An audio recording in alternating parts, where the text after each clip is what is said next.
Alors on arrive peut-être à la fin de la guerre entre Israël et la Palestine. Il faut savoir qu'il y a eu un accord de cessez-le-feu et de libération d'otages à Gaza qui a été conclu entre le Hamas et Israël. Donc il va y avoir la libération de 33 otages, principalement des femmes et des enfants. Ce qui me rend absolument halluciné de voir qu'il y a encore des gosses qui sont retenus en otage par le Hamas. Moi, je trouve ça hallucinant de honte. Autant je dénonce le génocide en Palestine, autant s'il y a encore des enfants qui sont retenus en otage par le Hamas, honnêtement, c'est aberrant.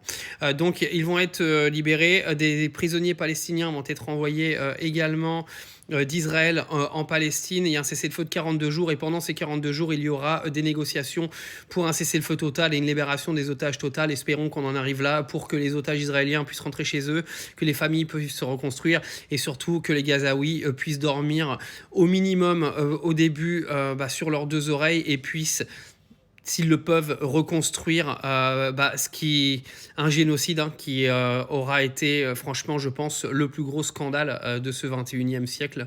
Une honte humaine de voir qu'un génocide pareil a été encouragé par les États-Unis, par la France et par beaucoup de pays occidentaux et non dénoncé également dans les pays arabes.